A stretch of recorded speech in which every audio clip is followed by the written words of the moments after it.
तो नमस्कार दोस्तों, कैसे हैं आप सभी लोग। मैं बीके वर्मा एक बार फिर स्वागत करता हूं आपका अपने YouTube channel Krishna the electrician में, जिसमें हम पढ़ रहे हैं इलेक्ट्रिशियन थ्योरी के प्रदीप्ति के टॉपिक पे हम चर्चा कर रहे हैं। इससे पहले वाले पार्ट में हमने जो हमारे सोडियम वेपर जो लैंप होते हैं, जो लैंपों के कई प्रकार होते हैं, प्रदीप्ति होती है, उसके बारे में हमने पढ़ा। आज हम पढ़ेंगे जो हमारे जो लैंप होते हैं, जो गैस डिस्चार्ज जो लैंप होते हैं, उसी टॉपिक से दूसरा जो पार्ट है उसका, उनको हम बोलेंगे मरकरी वेपर लैंप। देखिए दोस्तों, हम गैस डिस्चार्ज लैंपों के बारे में पढ़ रहे हैं, सोडियम वेपर लैंप के बारे में हम पहले पढ़ चुके हैं। अब हम आते हैं मरकरी वेपर लैंप के ऊपर। तो देखिए यहाँ पे जो आपको चित्र एक दिखाई दे रहा है वो है आपका मरकरी वेपर लैंप का। ठीक है, जो पुरानी वीडियो जो फर्स्ट पार्ट और जो सेकंड पार्ट है प्रदीप्ति का, क्योंकि ये चैप्टर काफी बड़ा है और बहुत ही अच्छा और इम्पोर्टेंट चैप्टर है, जिसके मैंने 2 पार्ट पिछली अपने YouTube वीडियो में, YouTube चैनल में डाले हुए हैं। उनको आप देख लीजिए, उनका अध्ययन अच्छे से आप कर लीजिए, क्योंकि एग्जाम में वो आपको काफी सहायता करेंगे। तो ये तीसरा पार्ट में आज हम बात करने वाले हैं मरकरी वेपर लैंप के बारे में। तो मरकरी वेपर लैंप क्या होता है, देखिए यहाँ पर नाम से ही स्पष्ट है, मरकरी यानी होता है पारा और वेपर यानी होता है वाष्प। तो कुल मिलाकर के ये जो लैंप होता है ये पारे के वाष्पीकरण के ऊपर डिपेंड करता है। ठीक है, अब देखिए किस प्रकार से ये पारे के ऊपर डिपेंड करता है, थोड़ी सी इसकी कार्य प्रणाली हम समझ लेते हैं। ठीक है, मरकरी वेपर लैंप भी 3 प्रकार के होते हैं, MA, MAT और MB। ये 3 प्रकार क्या क्या होते हैं उसके बारे में मैं अभी आपको बताऊंगा। ये मोस्ट इंपोर्टेंट है, इसमें बिल्कुल आपको कंफ्यूज नहीं होना है, मैं आपको इसको पूरी डिटेल अभी बताऊंगा। सबसे पहले हम बात कर लेते हैं मरकरी वेपर लैंप क्या होता है। देखिए ये आपको चित्र दिख रहा है मरकरी वेपर लैंप का। ठीक है, देखिए मरकरी वेपर लैंप में क्या होता है, यहाँ पर ये क्या होता है, एक नली इस प्रकार से होती है। ठीक है, एक ट्यूब होता है, निर्वात होता है जिसके अंदर, और एक ट्यूब होता है इसके अंदर, जिसमें कि इस प्रकार से ये 2 क्या होते हैं, ये इलेक्ट्रोड्स होते हैं। क्या होते हैं ये, इलेक्ट्रोड। ठीक है, ये होते हैं इलेक्ट्रोड। ठीक है, अब ये जो होते हैं ये कैडमियम बोराइड या बोरेट ऑक्साइड से आलेपित होते हैं। ठीक है, वो मैं आपको बाद में बताऊंगा कि वो क्यों किया जाता है। पहले अब सिंपल सी परिभाषा समझ लेते हैं मरकरी वेपर लैंप की। तो इस लैंप में क्या करता हूं, देखिए जैसे ही यहाँ पर मैं एसी सप्लाई देता हूं, ठीक है, यहाँ पर ये लगा हुआ है मेरा क्या, चोक। ठीक है, इसको बिलास्टर भी बोलते हैं, बिलास्टर भी बोलते हैं। बिलास्टर इसलिए बोलते हैं क्योंकि ये एकदम उच्च वोल्टेज यहाँ पर इस बल्ब को प्रदान करता है। देखिए जैसे ही यहाँ से मैं एसी धारा को प्रवाहित करता हूं, तो यहाँ पर उच्च वोल्टेज के कारण ये जो 2 इलेक्ट्रोड लगे हुए हैं मेरे, ये टंगस्टन के इलेक्ट्रोड होते हैं। किसके होते हैं, टंगस्टन के।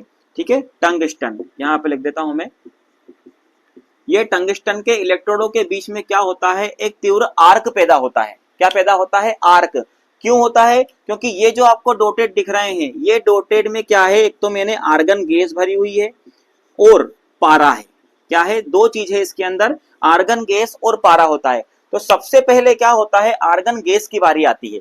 सबसे पहले क्या होता है, जैसे ही इसमें मैं धारा प्रवाहित करता हूं, तो आर्गन गैस क्या होता है, यहाँ पर जैसे ही इलेक्ट्रोड थोड़ी थोड़ी दूरी पर होते हैं, इन दोनों के बीच में एक आर्क पैदा होता है। ठीक है, जिसको हिंदी में चाप बोला जाता है। ठीक है, आर्क पैदा होता है।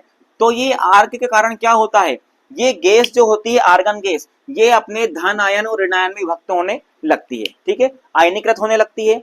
जैसे ही ये गैस आयनीकृत होने लगती है, तो ये जो ट्यूब होती है अंदर की, ये ट्यूब गर्म होने लगती है। क्या होती है, गर्म, क्योंकि आर्क पैदा होगा। ठीक है, आर्क पैदा होगा और आयनीकरण होगा, तो इस क्रिया के कारण ये ट्यूब गर्म होती है। अब जब ट्यूब गर्म होती है, तो अब बारी आती है किसकी, पारे की। ठीक है, यहाँ पर ये पारा अब धीरे धीरे क्या होने लगता है, वाष्पीकृत होने लगता है। क्या होने लगता है, वेपोराइज होने लगता है, वाष्पीकृत होने लगता है। ठीक है, अब जैसे ही ये वाष्पीकृत होता है, तो ये भी अपने परमाणु में टूटने लगता है। तो अब क्या होगा, देखिए जब ये आर्क और अधिक बढ़ेगा, ठीक है, जैसे ही ये गर्म होगा और ये पारा होगा, ये वाष्पीकृत होगा, और जब पारा वाष्पीकृत होकर पूर्ण रूप से वाष्पीकृत हो जाएगा, तो ये जो आर्क होगा इन दोनों के बीच, ये इस पारे के परमाणु से टकराएगा। किससे टकराएगा, इस पारे के परमाणु से टकराएगा, जिससे क्या होगा, जिससे बहुत तेज एकदम से आर्क पैदा होगा और एकदम ये जो लैंप होगा ये एकदम से प्रकाशित होगा। इसके बाद क्या होता है, जब पूर्ण तरीके से ये पारा जो है वाष्पीकृत होता है, तो ये जो आयन ये जो आर्गन गैस के जो आयन है, धनायन आयन, ये इसके परमाणु से टकराते हैं और लैंप हमारा यहाँ पर रोशनी प्रदान करने लगता है। ठीक है, लैंप यहाँ पर जल जाता है। तो कुल मिलाकर आप ये समझिए कि इस लैंप की रोशनी किस पर डिपेंड करती है, पारे के वाष्पीकरण से, और आर्गन गैस जो इसके अंदर आर्गन या नियान जो भी निष्क्रिय गैस हम भरते हैं उसके आयनीकरण के कारण इसमें आर्क पैदा होता है और आर्क से ये रोशनी पैदा होती है। देखिए ये रोशनी किस प्रकार की होती है, यहाँ पर ये जो आपको ट्यूब दिख रही है ना, और इसके द्वारा जो रोशनी पैदा होती है वो कौन सी होती है, अल्ट्रावायलेट यानी पराबैंगनी किरणें पैदा होती हैं। ठीक है, पराबैंगनी किरणें, मैंने आपको बताया था पराबैंगनी जो किरणें होती हैं उनका तरंग दैर्घ्य कितना होता है, 380 इंटू 10⁻⁹ मीटर से होता है 780। ठीक है, 780 इंटू 10⁻⁹ मीटर तक होता है। तो देखिए पराबैंगनी किरणें उत्पन्न होती है, अल्ट्रावायलेट किरणें यहाँ उत्पन्न होती है। तो अल्ट्रावायलेट किरण को तो हम सही से देख नहीं पाते, तो फिर प्रकाश को बढ़ाने के लिए हमें क्या करना होगा, देखिए अगर मान के चले ये जो बाहर की ट्यूब है इस पर क्या करते हैं, हम एक फास्फोरस की कोटिंग करते हैं। काई कोटिंग करते हैं, फास्फोरस की एक परत चढ़ा दी जाती है। अगर यहाँ पर फास्फोरस की परत नहीं चढ़ाते हैं तो हमें हरी और नीली रोशनी पैदा होती है। ठीक है, हरी और नीली रोशनी पैदा होगी। ठीक है, अगर फास्फोरस की यहाँ पर हमें परत नहीं चढ़ाई तो, क्योंकि ये होती है पराबैंगनी किरणें, इनकी तरंग दैर्घ्य बहुत कम होती है और ये हमें कम दिखाई देती है। इसीलिए अधिकतर जो बल्ब होते हैं, जो मरकरी वेपर लैंप होते हैं, उनके अंदर फास्फोरस फास्फोरस की एक परत चढ़ा दी जाती है, जिससे हमें बाहर की ओर सफेद रोशनी प्राप्त होती है। क्या प्राप्त होती है, सफेद रोशनी प्राप्त होती है, जो दिखने में बिल्कुल एकदम प्राकृतिक लगती है कि किसी प्रकार के कोई आयनीकरण से ये पैदा नहीं हुई है। ठीक है, तो ये होता है मरकरी वेपर लैंप। आप समझ गए, यहाँ पर इलेक्ट्रोड्स होते हैं टंगस्टन के, इसमें नियोन या आर्गन या निष्क्रिय गैस भरी होती है और पारा भरा होता है, पारे का वाष्पीकरण होता है। ठीक है, ये जो चोक होता है, ये चोक क्यों लगाया जाता है, देखिए इस चोक का कार्य क्या होता है, यहाँ एकदम से क्या होता है, उच्च वोल्टेज का विभवांतर इन इलेक्ट्रोड्स के बीच देता है, दे देता है, जिससे एकदम आर्क उत्पन्न हुआ। ठीक है, और तीव्र रोशनी पैदा होती है। ठीक है, इसके बाद में क्या होता है, जब यह पूर्ण तरीके से प्रकाशित हो जाता है तो ये जो चोक होता है, ये चोक फिर धारा का नियंत्रण करता है। ये एग्जाम में क्वेश्चन पूछा जाता है कि जो लैंप होते हैं उसमें ये चोक क्यों लगा होता है, उस चोक का क्या कार्य होता है। चोक क्या होता है, प्रारंभ में उच्च वोल्टेज प्रदान करता है और फिर उस वोल्टेज को कम कर करके धारा का नियंत्रण यहाँ पर ये करता है। ठीक है, तो ये होता है देखिए मरकरी वेपर लैंप। अब मरकरी वेपर लैंप में क्या होगा, यहाँ पर हम 3 प्रकार इसके पढ़ेंगे। एक सबसे पहला प्रकार होता है MA। ठीक है, MA का मतलब होता है मरकरी आर्गन, यानी कि जो लैंप होगा उसमें मरकरी और आर्गन गैस भरी होगी। देखिए चित्र सेम ही होंगे। ठीक है, मरकरी आर्गन का चित्र भी सेम होगा, बस इसमें एक इलेक्ट्रोड और बढ़ जाता है। चलिए अब हमने ये पढ़ लिया आपका मरकरी वेपर लैंप। अब हम थोड़ा सा बात कर लेते हैं MA या मरकरी आर्गन लैंप के बारे में। अब हम बात कर लेते हैं मरकरी वेपर लैंप के प्रकार MA की। MA का मतलब होता है मरकरी आर्गन लैंप। ठीक है, मरकरी आर्गन का मतलब ये होता है कि इस लैंप के अंदर पारा और आर्गन गैस का कार्यक्रम पूरा यहाँ पर अंदर होगा, जिसके कारण ये लैंप जलेगा। देखिए किसकी कार्य प्रणाली किस प्रकार की होती है, देखिए इसमें यहाँ पर आपको ये देखिए संरचना जो होती है वो मरकरी वेपर लैंप के ऐसी प्रकार होती है। अंतर देखिए, पहला अंतर क्या होता है, पहला अंतर तो इसमें यह होता है कि इसमें 2 इलेक्ट्रोड्स की जगह 3 इलेक्ट्रोड्स होते हैं। कितने इलेक्ट्रोड होते हैं, 3 इलेक्ट्रोड। केडियम बोरेट, देखिए जो केडियम बोरेट होता है, केडियम बोरेट या केडियम सिलिकेट इन या ठीक है, इन दोनों में से किसी एक तत्व के द्वारा ये आलेपित होते हैं। ठीक है, इनके ऊपर इसकी परत चढ़ाई जाती है। ठीक है, तो इसमें क्या होता है, 2 इलेक्ट्रोड की जगह कितने इलेक्ट्रोड होते हैं, 3 इलेक्ट्रोड होते हैं और इसमें एक उच्च प्रतिरोध होता है। ठीक है, ये 2 जो होते हैं यहाँ पर ये मुख्य इलेक्ट्रोड्स होते हैं, ये 2, और एक होता है स्टार्टिंग इलेक्ट्रोड जो सबसे पहले यही कार्य करना अपना स्टार्ट करता है, इसलिए इसको स्टार्टिंग इलेक्ट्रोड कहते हैं। इसके सीरीज में क्या लगा होता है, एक उच्च प्रतिरोध लगा होता है जो कि धारा का नियंत्रण करता है। क्यों करता है, क्योंकि जब हम इसमें एसी सप्लाई देते हैं तो इस चोक के माध्यम से एक अति उच्च वोल्टेज यहाँ पर दी जाती है तो जब ये अति उच्च वोल्टेज दी जाती है तो फिर ये प्रतिरोध क्या करता है, उसको नियंत्रित कर लेता है और इसको ज्यादा गर्म होने से बचा लेता है। ठीक है, चलिए अब इसकी कार्यप्रणाली को हम थोड़ा सा समझ लेते हैं। देखिए यहाँ पर जैसे ही ये जो लैंप है इसमें कौन सी गैस भरी है, आर्गन गैस भरी है, और क्या भरा है, मरकरी या पारा। ठीक है, इसको हिंदी में बोलते हैं पारा। तो मरकरी का क्या होगा, यहाँ पर वाष्पीकरण होगा। ठीक है, मरकरी का वाष्पीकरण होता है और आर्गन गैस का आयनीकरण होता है। ठीक है, तो यहाँ पर देखिए जैसे ही यहाँ पर मैंने यहाँ पर उच्च वोल्टेज प्रदान की इस चौक के माध्यम से, तो यहाँ पर क्या होगा, जैसे ही इस पर एक उच्च वोल्टेज प्रदान की जाती है तो यहाँ पर जो स्टार्टिंग इलेक्ट्रोड है इस पर एक आर्क पैदा होता है। क्यों पैदा होता है, क्योंकि सबसे पहले जो आर्गन गैस होगी वो अपने आयनों में विभक्त होगी। ठीक है, विभक्त होगी तो यहाँ पर आर्क पैदा होगा। उसके कारण क्या होगा, ये हल्का सा गर्म होगा। आयनीकरण के कारण इलेक्ट्रॉन्स का आवागमन चालू होगा ऋण इलेक्ट्रोड से धन इलेक्ट्रोड की ओर, जिससे ये ट्यूब गर्म होगी। ये ट्यूब जब गर्म हो जाती है तो इसमें रखा हुआ जो पारा है वो गर्म होगा और वो धीरे धीरे क्या होता है, वाष्पीकृत होने लगता है। जब वो वाष्पीकृत होता है तो वो आर्गन, उसके जो परमाणु होते हैं वो किससे टकराते हैं, आर्गन गैस के आयनों से टकराते हैं। टकराने के बाद में जो स्टार्टिंग इलेक्ट्रोड होता है उस पर एक तीव्र आर्क पैदा होता है। ठीक है, तीव्र चाप पैदा होता है जिससे ये रोशनी हमें प्रदान करता है। अब जब ये पूरी तरीके से क्या होता है, जब आयनीकृत हो जाता है और वाष्पीकृत हो जाता है तो ये अपने फुल उसमें रोशनी पैदा करने लगता है। इसके बाद में क्या होता है, जो चौक होता है ये इसको उच्च वोल्टेज प्रदान कर रहा होता है। उसके बाद फिर ये इसको नियंत्रण, इसकी धारा को भी नियंत्रित कर लेता है। ठीक है, अब देखिए ये जो बल्ब होता है, ये बल्ब आपने देखे होंगे, ये क्या होता है, जो पार्क होते हैं हमारे उसमें लगे होते हैं, ये जो स्ट्रीट लाइट में भी हम इसका प्रयोग करते हैं। ठीक है, ये जो लैंप होते हैं वो हमें लगभग 40 से 50 ल्यूमेन प्रति वाट की रोशनी हमें यहाँ पर प्राप्त करते हैं। ठीक है, इनकी रोशनी काफी अधिक होती है। ठीक है, और देखिए यहाँ पर एक कैपेसिटर भी लगा होता है। देखिए ये कैपेसिटर क्या होता है, जो आयनीकरण की प्रक्रिया होती है, जो वाष्पीकरण की प्रक्रिया होती है इसके अंदर, उसके द्वारा पावर फैक्टर में जो गिरावट आती है, क्षतिपूर्ति होती है, ये जो कैपेसिटर होता है ये उसकी क्षतिपूर्ती कर देता है। ठीक है, तो देखिए यहाँ पर अगर मान के चलिए मेरा 250 वाट का बल्ब है तो उसके लिए इसकी जो रेटिंग होगी वो होगी 20 माइक्रोफेरेड। ठीक है, और अगर यहाँ पर 400 वाट का बल्ब है तो उसकी रेटिंग होगी 33 माइक्रोफेरेड।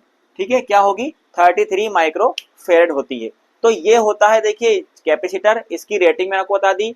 ये लैंप काफी अच्छा होता है। ठीक है, देखिए इंडिकेंस लैंप जो होते हैं वो उष्मा उत्पन्न करते हैं, लेकिन इसमें इलेक्ट्रोड्स होने के कारण इसमें उष्मा का कोई कार्य नहीं होता है। मतलब ये जो लैंप होते हैं ये गर्म नहीं होते हैं। ठीक है, ये सिर्फ प्रकाशित होते हैं, बस हल्का सा गर्म होता है। तो इनका उपयोग क्या होता है कि हम पार्क वगैरह में कहीं भी किसी भी स्थान पर कर सकते हैं क्योंकि ये गर्म नहीं होते हैं। और दूसरी चीज, इससे जो हमें जो रोशनी प्राप्त होती है वो पराबैंगनी रोशनी प्राप्त होती है, इसीलिए इसकी अंदर की परत पर फास्फोरस की एक परत चढ़ा दी जाती है जिससे कि हमें सही रोशनी यहाँ पर प्राप्त हो जाए, या जो सफेद रोशनी होती है वो प्राप्त हो जाती है। ठीक है, तो पराबैंगनी किरणें प्राप्त होती है, क्यों होती है, क्योंकि आयनीकरण होता है। ठीक है, आयनीकरण के कारण क्या होता है, अल्ट्रावायलेट किरणें यहाँ पर प्राप्त हमें होती है पारे के कारण। ठीक है, तो ये हो गया कौन सा, मरकरी वेपर लैंप में हमारा एमए प्रकार का लैंप। ठीक है, लैंप का, इस लैंप में थोड़ी सी एक चीज और है कि ये जो लैंप देखिए 250 से 400 वाट में बनाए जाते हैं, ये तो आपको मैंने बता दिया 400 वाटेज में बनाए जाते हैं। देखिए ये जो लैंप होता है, जो मरकरी वेपर लैंप का जो एमए प्रकार का लैंप होता है, इस प्रकार के लैंप में एक बहुत ही हानिकारक चीज होती है। ठीक है, क्या होती है, बहुत ही हानिकारक चीज होती है। वो क्या होता है, उसको बोलते हैं स्ट्रेबोस्कोपिक, क्या बोलते हैं, स्ट्रेबोस्कोपिक प्रभाव, स्ट्रेबोस्कोपिक प्रभाव। देखिए ये प्रभाव क्या होता है, पहली चीज तो इसकी एक जो, इसके अगर कोई अच्छाई है तो इसकी बुराई सबसे बड़ी क्या है कि ये एक तो रंग निर्धारण नहीं कर पाता है। ठीक है, ये जो लैंप होता है वो रंग का निर्धारण नहीं कर पाता है। दूसरा, सबसे ज्यादा इसमें जो कोई वस्तु, इस अगर ये बल्ब जल रहा है और इसकी रोशनी में अगर कोई वस्तु जैसे घूम रही है ना, तो वो हमें उल्टी घूमती हुई प्रतीत होती है। कैसी प्रतीत होती है, उल्टी घूमती हुई प्रतीत होती है। जैसे मान के चलिए जैसे मान के चलिए कोई गाड़ी अगर निकल रही है वहां से, तो गाड़ी का आपने टायर देखा होगा, टायर अगर मान के चलिए इस प्रकार से गाड़ी चल रही है तो टायर आगे की ओर घूम रहा है, लेकिन अगर वो रोशनी, अगर इसकी रोशनी इसके ऊपर पड़ गई तो हमें वो टायर पीछे की ओर घूमता हुआ दिखाई देता है, जिसको हम बोलते हैं स्ट्रेबोस्कोपिक प्रभाव। ठीक है, ये इसमें सबसे बड़ी खामी होती है। ठीक है, देखिए, और इस लैंप को जो प्रकाशित होने में लगभग 3 से 4 मिनट का समय लगता है। कितना? ये जो पूरी प्रक्रिया होती है उसमें 3 से 4 मिनट का समय लगता है। ठीक है, अगर मान के चलिए किसी किसी किसी कारणवश ये लाइट चली गई या कुछ भी हो गया, बंद हो गया, तो इसको पुनः चार्ज होने में 4 से 5 मिनट का समय ये ले लेता है। ठीक है, इसमें ज्यादा समय नहीं लगता है, बल्कि जो सोडियम वेपर लैंप हमने जो पढ़ा था, सोडियम वेपर लैंप, उसको चार्ज होने में लगभग 15 से 20 मिनट का समय लगता है। ठीक है, इसीलिए उसकी उसकी अपेक्षा ये लैंप काफी हमें असरदार समझ में आता है, इसीलिए इसका उपयोग अधिकतर किया जाता है। ठीक है, चलिए अब हम पढ़ते हैं मरकरी वेपर लैंप का अगला MAT प्रकार का लैंप क्या होता है। MAT का फुल फॉर्म क्या होता है, MAT लैंप किस प्रकार का होता है। चलिए, मरकरी वेपर लैंप में हमने MA प्रकार का लैंप पढ़ लिया। अब हम बात करते हैं उसके अगले प्रकार की, जिसका नाम है MAT लैंप, यानी मरकरी आर्गन टंगस्टन लैंप। देखिए, अब यहाँ पर टंगस्टन आ गया, यानी कि जो हमारे इंडिकेसेंट लैंप हैं, ठीक है, इनकी डिसेंट लैंप जो हमने पढ़ चुके हैं, जो प्रकाश के साथ साथ ऊष्मा भी उत्पन्न करते हैं, ये लैंप उस जो हमारे मरकरी लैंप हैं, ठीक है, जो हमारे गैस डिस्चार्ज लैंप हैं, जो हमारे गैस डिस्चार्ज लैंप हैं, और जो इंडिकेसेंट लैंप हैं, ठीक है, इंडिकेसेंट लैंप हैं, इन दोनों का मिश्रित रूप हो गया। क्यों? क्योंकि देखिए, इंडिकेसेंट लैंप में टंगस्टन धातु का उपयोग किया जाता था और गैस डिस्चार्ज लैंप में इलेक्ट्रोड का, तो इसमें दोनों का ही प्रयोग किया जाता है। ठीक है, इस बल्ब को या इस लैंप को इस प्रकार से डिजाइन किया जाता है कि इसको हम AC और DC दोनों में ही प्रयोग कर सके, क्योंकि देखिए, ना तो इसमें किसी प्रकार का कोई ट्रांसफार्मर होता है, ना ही कोई चोक होता है, और ना ही कोई कैपेसिटर होता है, इसीलिए इसको हम AC या DC दोनों में ही प्रयोग कर सकते हैं। कौन से लैंप को? मरकरी आर्गन टंगस्टन लैंप को। ठीक है, तो देखिए, अब इसकी थोड़ी सी हम संरचना देख लेते हैं। सबसे पहले बाहरी आवरण आपको दिख रहा है जो सभी लैंपों में होता है, ये होता है कठोर कांच का आवरण होता है। ठीक है, यहाँ पर आपको एक स्विच दिख रहा है। देखिए, इसमें क्या होता है, इसमें दो चीज अलग होती हैं। इसमें पहले तो देखिए, MA जो प्रकार का लैंप होता है, मरकरी वेपर लैंप का एक कौन सा लैंप है, MA लैंप है, उसको हम पढ़ चुके हैं। उसमें कितने इलेक्ट्रोड होते हैं? उसमें 3 इलेक्ट्रोड होते हैं, लेकिन इसमें 2 मुख्य इलेक्ट्रोड होते हैं। तो ठीक है, उसमें देखिए टंगस्टन का फिलामेंट नहीं होता है, लेकिन इसमें टंगस्टन का एक फिलामेंट लगा होता है। उसमें देखिए थर्मल स्विच नहीं होता है इसमें, लेकिन थर्मल स्विच यहाँ पर लगा हुआ होता है। ठीक है, तो सबसे ऊपर का भाग आप देख रहे हैं, ये देख रहे हैं कठोर कांच का आवरण हो गया। ठीक है, ये निर्वात है इन दोनों कांचों के बीच में। यहाँ पर देखिए एक थर्मल स्विच लगा हुआ है, 2 मुख्य इलेक्ट्रोड्स हैं। ठीक है, इसमें स्टार्टिंग इलेक्ट्रोड नहीं होता है, इसमें टंगस्टन का एक फिलामेंट लगा हुआ है, और जो अंदर ये आपको दिख रहा है, इसमें आर्गन और पारे का मिश्रण हमने यहाँ पर भर दिया है। अब इसकी थोड़ी सी कार्यप्रणाली हम समझ लेते हैं। इसकी कार्यप्रणाली किस प्रकार की होती है? जैसे ही हम इसमें लगभग 200 से 250 वोल्ट की AC या DC सप्लाई यहाँ पर हम अगर देते हैं, तो सबसे पहले क्या होता है, ये जो स्विच होता है, ये स्विच लगा हुआ होता है, तो यहाँ पर सबसे पहले ये जो फिलामेंट होगा टंगस्टन का, सबसे पहले ये जल जाता है। ठीक है, ये जलता है, तो यहाँ पर क्या होता है, जब ये रोशनी देता है, तो इस ट्यूब के अंदर भरी हुई जो आर्गन और पारा है, ये आयनीकृत और वाष्पीकृत होने के बाद में क्या होता है, इन दोनों इलेक्ट्रोडों के बीच में आर्क पैदा करता है।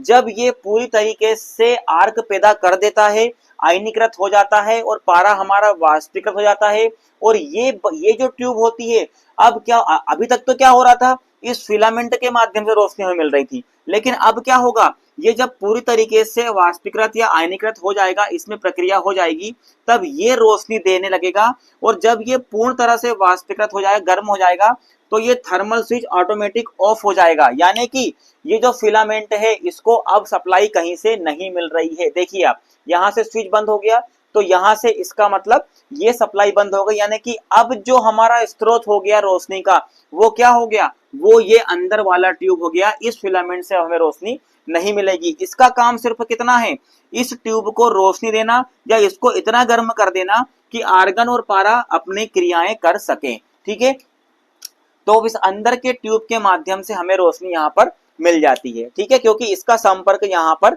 हट गया। अगर गलती से, देखिए ये आपको ध्यान रखना है कि जब ये पूरी तरह से अपनी सेचुरेशन अवस्था में आ जाए, ये अंदर का जो नियान, जो आर्गन और पारा है, इसके बाद में इसको सप्लाई ना मिले।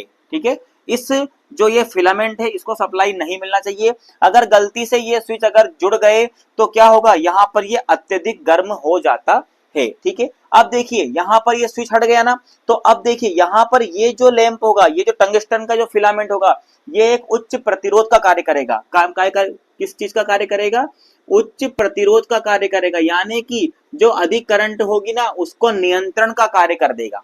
ठीक है, यानी कि ये चोक का ही एक प्रकार से काम यहाँ पर करने लगता है। ठीक है, तो ये होता है हमारा मरकरी आर्गन टंगस्टन लैंप। इसका उपयोग हम कहीं भी घरों में, आपने देखा होगा कहीं भी हम घरों में छोटे जो हमारे होल्डर्स होते हैं उनमें इस प्रकार के बल्ब का हम प्रयोग करते हैं। ठीक है, ये 200 से 250 वोल्ट तक की रोशनी तक के लिए 200 से 250 वोल्ट इसमें हम डीसी सप्लाई तक के लिए ये डिजाइन किए जाते हैं। ठीक है, और ये क्या होता है, लगभग हमारा ये मान के चलिए आपकी 200 से 300 वाटेज तक ये बनाए जाते हैं। ठीक है, 200 से 300 वाटेज तक बनाए जाते हैं। इस प्रकार के लैंप में आपने देखा होगा ये हल्की सी ब्लिंक करती है अंदर लाइट, तो इसका प्रयोग जो हम करेंगे वो सजावटी कार्यों के लिए इसका प्रयोग किया जाता है, क्योंकि इसमें क्या होता है, नीली और हरी रोशनी हमें बाहर प्राप्त होती है। ठीक है, कौन सी, नीली और हरी रोशनी प्राप्त होती है। अगर मैंने इसके अंदर फास्फोरस रख दिया, अगर यहाँ पर मैंने कोटिंग कर दी फास्फोरस की, तो फिर ये हमें सफेद प्रकाश ही बाहर की ओर देगा। ठीक है, इसलिए इसका प्रयोग क्या किया जाता है, सजावटी कार्यों में नीली और हरी रोशनी ये हमें बाहर की ओर देता है। पराबैंगनी किरणें होती हैं जो, वो हमें ये बाहर देता है। इसकी रोशनी बहुत कम, हालांकि रोशनी बहुत कम होती है, इसीलिए इसका उपयोग क्या है, सजावटी कार्यों के लिए किया जाता है। तो ये होता है हमारा मरकरी आर्गन टंगस्टन लैंप। अब आता है हमारा इसका तीसरा मरकरी वेपर लैंप। उसके बारे में हम देख लेते हैं वो किस प्रकार का होता है, क्योंकि देखिए मरकरी वेपर लैंप 3 प्रकार के होते हैं, एमए प्रकार का, एमएटी प्रकार का और एक एमवी प्रकार का। तो 2 प्रकार हम यहाँ पर पढ़ चुके हैं, तीसरा प्रकार है हमारा एमवी प्रकार का, उसके बारे में भी हम यहाँ पर पढ़। देखिए ये जो लैंप हम पढ़ रहे हैं, ये जो लैंप है ये मरकरी वेपर लैंप के हाई प्रेशर, देखिए हाई प्रेशर लैंप के अंतर्गत आता है। हाई प्रेशर लैंप, मैंने आपको बताया था 2 प्रकार के लैंप होते हैं मरकरी वेपर लैंप। ठीक है, जो हमारे गिव डिस्चार्ज लैंप होते हैं, एक होते हैं हाई प्रेशर और एक होते हैं लो प्रेशर वाले में। तो मरकरी वेपर लैंप 2 प्रकार के, हाई प्रेशर और एक लो प्रेशर। तो ये सब जो लैंप आएंगे हमारे हाई प्रेशर लैंप के अंतर्गत आएंगे। तो मरकरी वेपर लैंप के बारे में मैं सब कुछ आपको पहले कार्यप्रणाली स्टार्टिंग में ही बता चुका हूं, एक बार और आप देख लीजिए।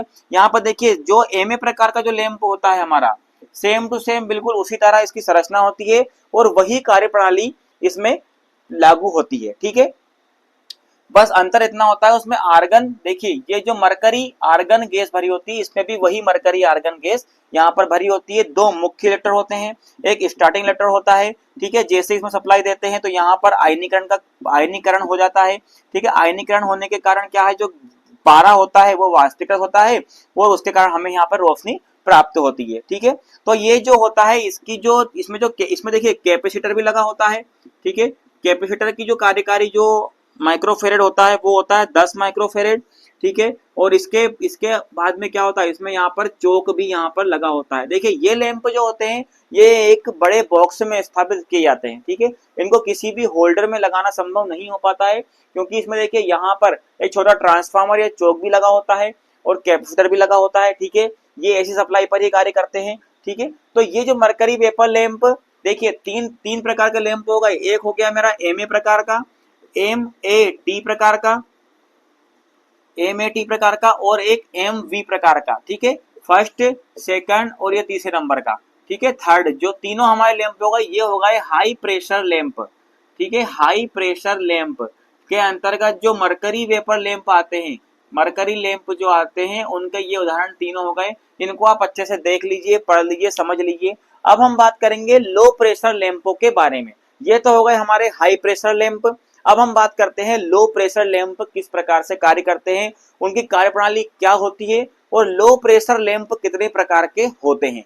ठीक है, अब हम बात करेंगे निम्न दाब मरकरी वेपर लैंप के बारे में। ठीक है, निम्न दाब मरकरी लैंप यानी low pressure mercury vapour lamp. ठीक है, इनका एक नाम और है, इनको फ्लोरोसेंट लैंप के नाम से भी जाना जाता है। आपने सुना होगा फ्लोरोसेंट लैंप, जैसे अपन CFL उपयोग करते हैं घरों में, ट्यूबलाइट्स उपयोग करते हैं। आपके घरों में जनरली अपन ट्यूबलाइट्स आपने देखी है। ठीक है, पहले जो ट्यूबलाइट्स उपयोग करते थे हम, बड़ी वाली जो गोल ट्यूब होती थी। ठीक है, यहाँ पर हम उसके बारे में चर्चा करेंगे। आजकल तो क्या है, इलेक्ट्रॉनिक बहुत ज्यादा डिजिटल हो गया है, तो वो ट्यूबलाइट्स तो बंद हो गई है। ठीक है, उसके बंद होने का कारण क्या है, क्यों उनको बंद कर दिया गया, उसका कारण भी मैं आपको यहाँ पर बताऊंगा।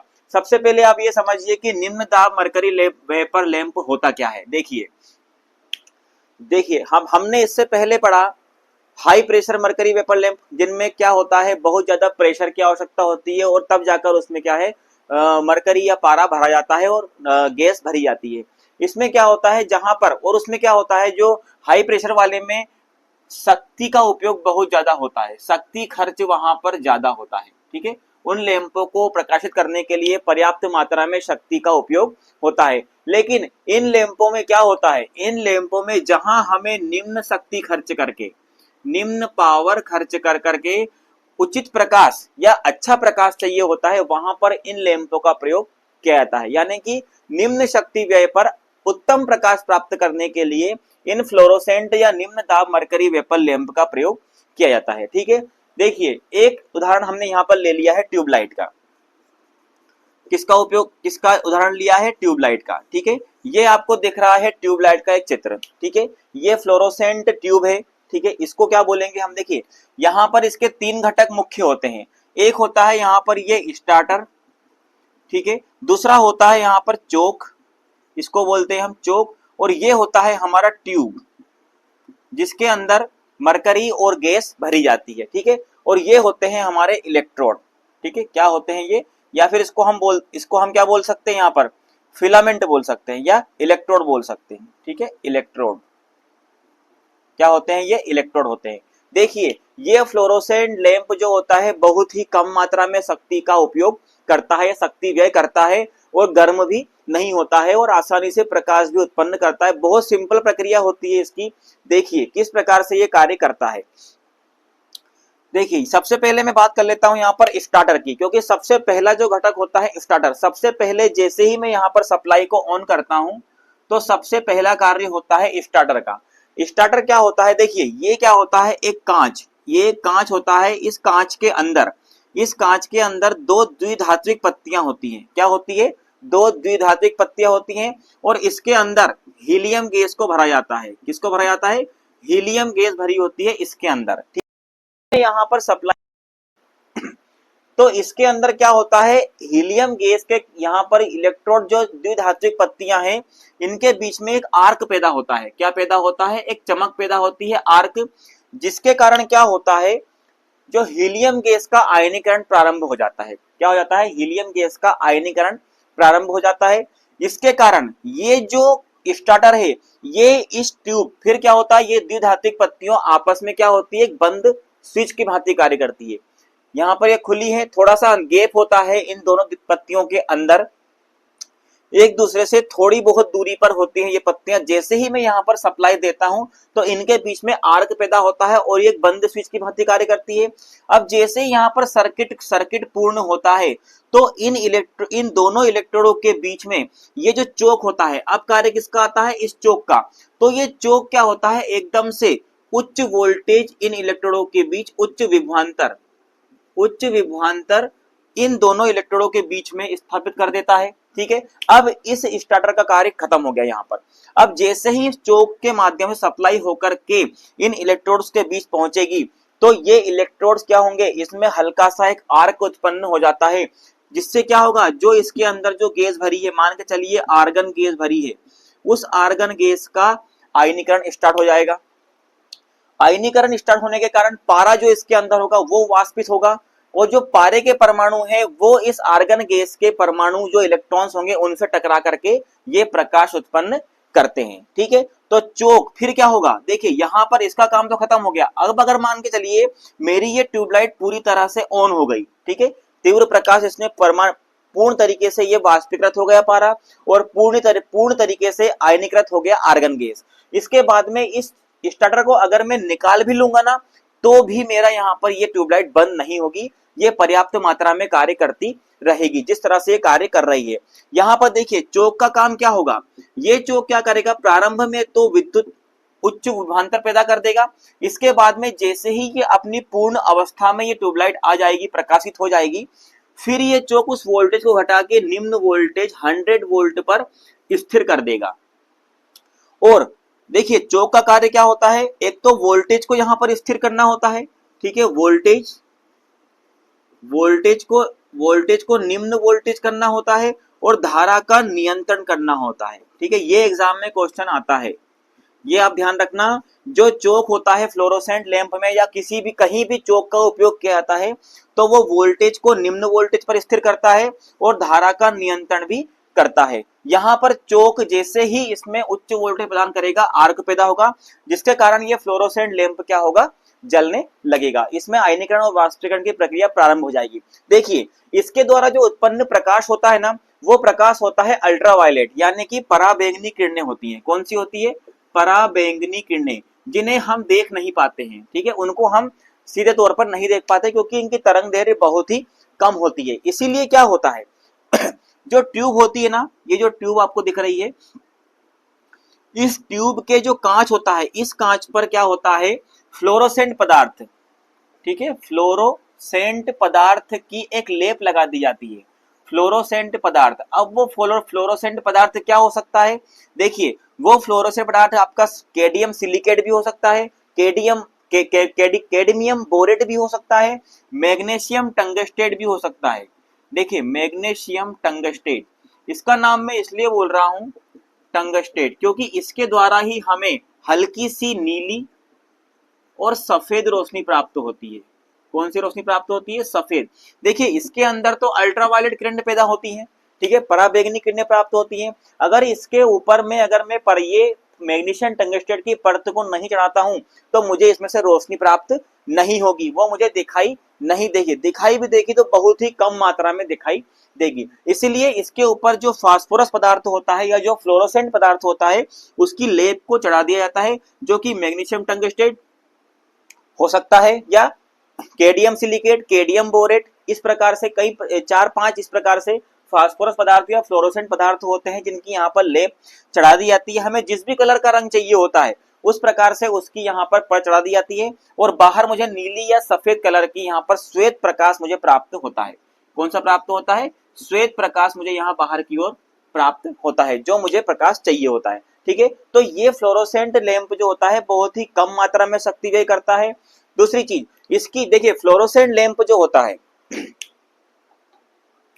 फ्लोरोसेंट लैंप का जो ल्यूमेन होता है, ल्यूमेन का मतलब ये होता है कि इसकी जो दक्षता होती है, इसकी दक्षता होती है लगभग 40 से 60 ल्यूमेन प्रति वाट। ल्यूमेन प्रति वाट के हिसाब से मुझे ये प्रदीप्ति प्रदान करता है, यह प्रकाश प्रदान करता है। और इसके जो कार्यकारी घंटे होते हैं वो लगभग आप मान के चलिए 5000 से लेके 7500 घंटे तक ये कार्य कर सकता है। इसकी दक्षता बहुत ही अच्छी होती है हाई प्रेशर जो मरकरी वेपर लैंप होते हैं उससे। ठीक है, तो ये चीज देखिए ये क्यों बंद कर दी गई, ठीक है, क्यों इसलिए बंद कर दी गई क्योंकि देखिए ये जो स्टार्टर होता है ना, ये स्टार्टर 1 मिनट में लगभग 20 से 25 बार बंद ऑन ऑफ होता है। ठीक है, ऑन और ऑफ होता है, जिससे आपने कभी देखा होगा ट्यूबलाइट जब चालू करते थे तो उस टाइम पे ट्यूबलाइट ऐसे ऐसे ब्लिंक करती है। ठीक है, बंद चालू होने के बाद फिर एकदम से उजाला देती थी। ठीक है, लेकिन आजकल की ट्यूबलाइट क्या हो गई है, आजकल की ट्यूबलाइट डायरेक्ट हम स्विच चालू करेंगे और डायरेक्ट चालू हो जाएगी। क्यों हो जाएगी, क्योंकि वहां पर इसको भी खत्म कर दिया गया है और ये जो नॉर्मल चौक होता था इसकी जगह इलेक्ट्रॉनिक चौक का प्रयोग होने लगा है। इलेक्ट्रॉनिक चौक, देखिए इलेक्ट्रॉनिक चौक क्या होता है, इलेक्ट्रॉनिक चौक आजकल मार्केट में मिल रहे हैं। ठीक है, इलेक्ट्रॉनिक चौक में क्या होता है कि इसमें ये जो ब्लिंक करने की समस्या है वो ब्लिंक करने की समस्या खत्म कर दी गई है। क्यों कर दी गई है, क्योंकि देखिए यहाँ पर हमारा एसी जो होता है वो प्रत्यावर्ती धारा होती है, ठीक है, बदलती रहती है। तो यहां पर इस चोक में क्या कर दिया गया है, उन्होंने ट्रांजिस्टर और कैपेसिटर, ठीक है, ट्रांजिस्टर और कैपेसिटर इसी चोक के अंदर लगा दिया गया है, जिससे जिससे क्या हो गया है, जिससे हमें डायरेक्ट यहाँ पर बिना स्टार्टर के ही हमें डायरेक्ट एकदम आर्क मिल जाता है और उसमें ब्लिंक करने की समस्या खत्म हो जाती है, जिससे ये फ्लोरोसेंट इसकी लाइफ भी बढ़ जाती है, इस फ्लोरोसेंट ट्यूब की लाइफ भी इंक्रीज हो जाती है। इसीलिए इलेक्ट्रॉनिक चोक के अंदर ट्रांजिस्टर और कैपेसिटर इसी के अंदर ही प्रयोग होता है, जिसको हम इलेक्ट्रॉनिक चोक कहते हैं, ठीक है, जिससे इसकी लाइफ में भी बढ़ोतरी हो जाती है, ठीक है।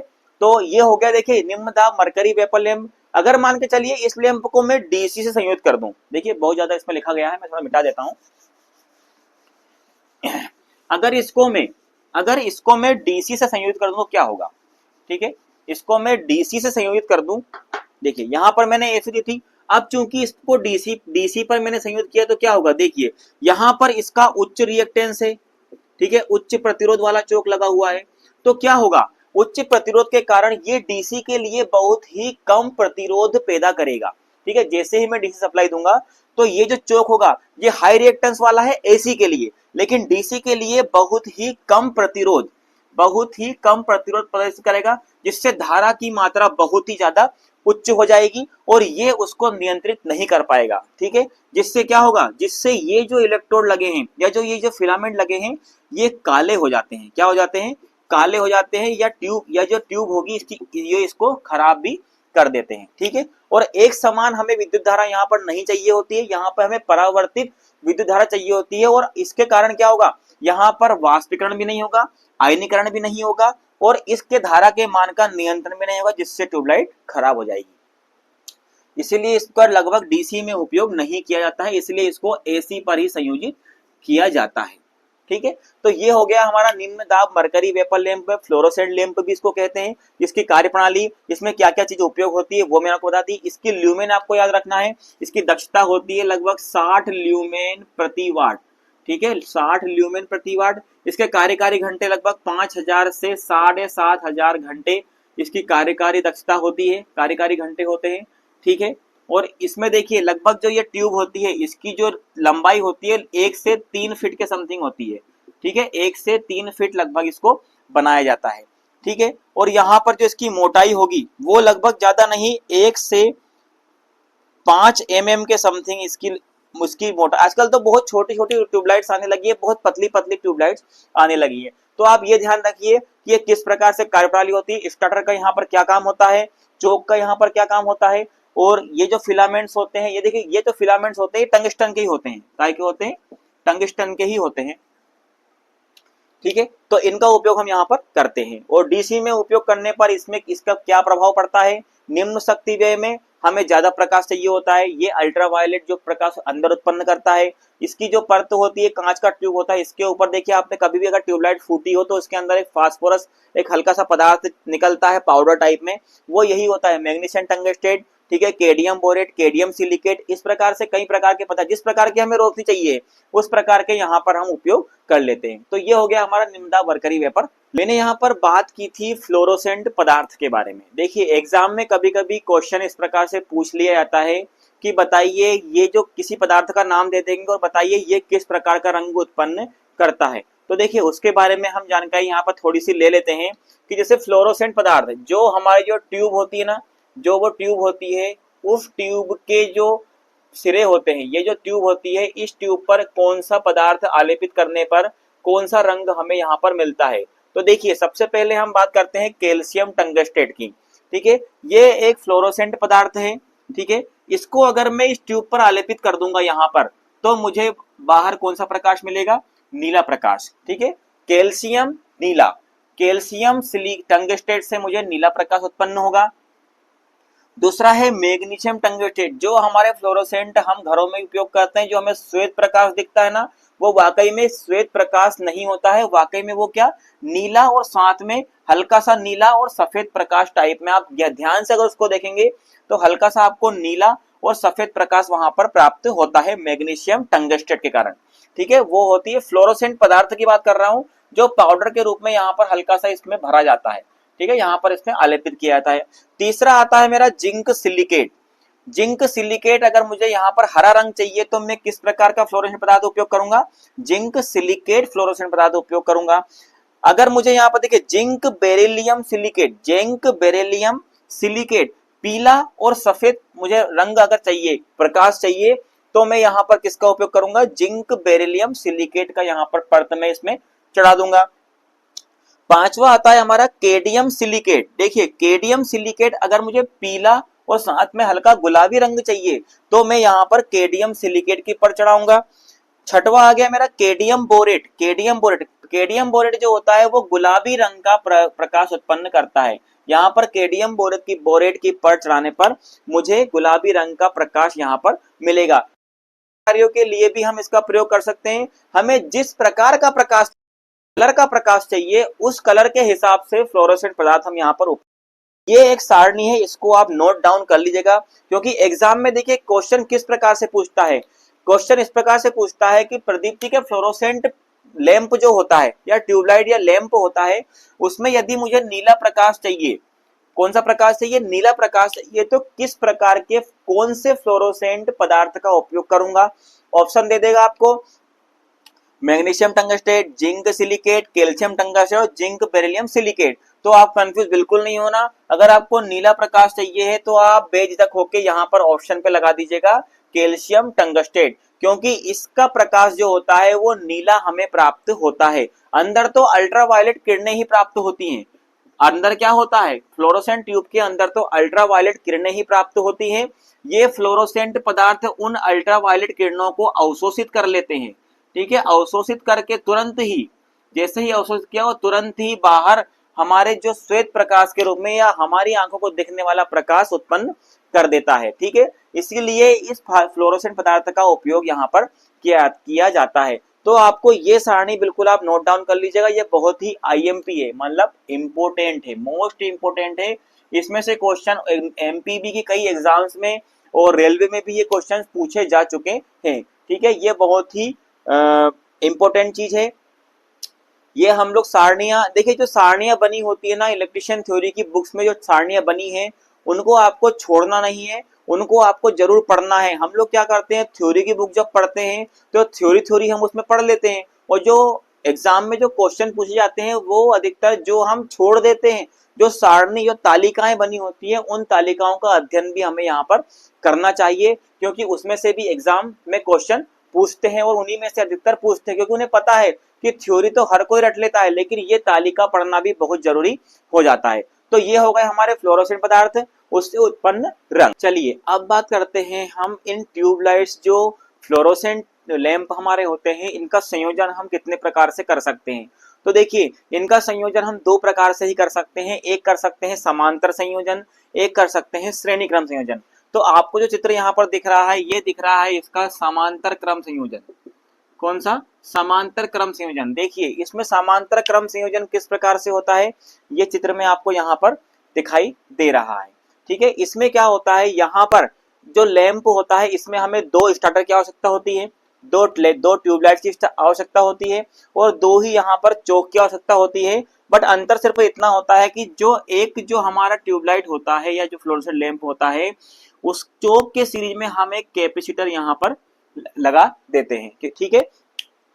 क्योंकि जो ये प्रक्रिया होगी इसमें पावर फैक्टर का मान बहुत ज्यादा गिर जाता है, उसकी ये क्षतिपूर्ति करता है ये कैपेसिटर, ठीक है। तो ये होता है, इस प्रकार से इसका संयोजन होता है। इसका ये वाले सिरे जो होते हैं ये सेम हमारे जो नॉर्मल कनेक्शन होते हैं उसमें होता है, ठीक है। इनके दोनों सिरे, ये दोनों सिरे आपस में जुड़ जाते हैं और यहाँ से इसको एसी सप्लाई दी जाती है, ठीक है। ये इस प्रकार से इसका संयोजन होता है। ये चोक, पहला चोक, ये फर्स्ट सेकेंड ट्यूबलाइट का, ये फर्स्ट वाली ट्यूबलाइट का चोक हमारा यहाँ पर आता है। देखिए इससे जो प्राप्त होता है ल्यूमेन, वो बहुत अधिक मात्रा में होता है। इसका प्रयोग वहां किया जाता है जहां पर हमें अधिक रोशनी की आवश्यकता होती है, ठीक है। सबसे अधिक रोशनी की आवश्यकता जहां पर होती है वहां पर इसका प्रयोग किया जाता है। जैसे शोरूम हो गए, ठीक है, बड़े बड़े जो हॉल्स होते हैं, कॉलेजेस होते हैं, स्कूल्स होते हैं, जहाँ ज्यादा रोशनी की आवश्यकता होती है वहां पर इस संयोजन का उपयोग किया जाता है। देखिए एक होता है हमारा श्रेणी क्रम संयोजन।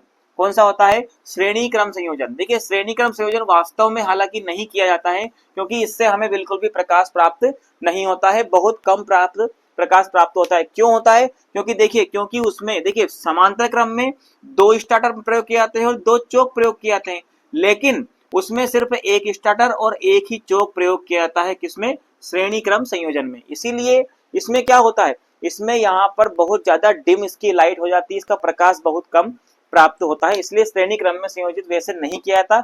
अगर करना भी होता है तो मैं आपको बता दिया, वहां पर सिर्फ एक स्टार्टर भी नहीं होता, डायरेक्ट उसको क्या करते हैं, 2 ट्यूबलाइट्स को श्रेणी क्रम में इस प्रकार से जोड़ करके उनकी सप्लाई यहाँ पर दे दी जाती है।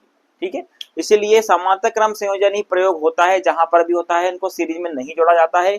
समांतर क्रम संयोजन अधिक जहां पर हमें प्रदीप्ति या प्रकाश की आवश्यकता होती है, वहां पर हम समांतर क्रम संयोजन का उपयोग करते हैं। तो दोस्तों इस वीडियो में अभी के लिए इतना ही। ये थे हमारे कुछ लैंप के बारे में, और आगे भी हम लैंप कुछ पढ़ने वाले हैं।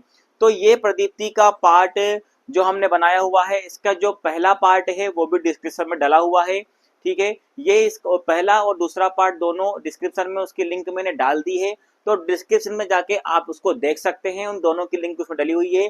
ये इसका पार्ट नंबर 3 है। इसका एक पार्ट और रह गया है जिसमें हम लगभग हम इस पूरे चैप्टर को उसमें कवर कर चुके होंगे, क्योंकि चैप्टर काफी बड़ा है और काफी इंपॉर्टेंट है, इसलिए इसके हमें इतने पार्ट्स यहाँ पर बनाने पढ़ रहे हैं। तो दोस्तों मिलते हैं अपने नए और लास्ट और नेक्स्ट वीडियो में, जिसमें हम प्रदीप्ति का चैप्टर वहां पर समाप्त करने वाले हैं। जो भी इंपॉर्टेंट क्वेश्चन आंसर इससे होंगे उसका वीडियो भी मैं उसके बाद जल्द ही अपने YouTube channel Krishna the electrician में ऐड कर दूंगा, जिसको आप देख लीजिएगा, समझ लीजिएगा। उसमें जितने भी मोस्ट इंपोर्टेंट क्वेश्चन होंगे उनकी एक पूरी प्रश्नोत्तरी में वहां पर मैं तैयार कर रहा हूं, जिसको मैं जल्द ही अपलोड कर दूंगा। तब तक के लिए मैं बीके वर्मा आपका दोस्त आपसे विदा चाहता हूं।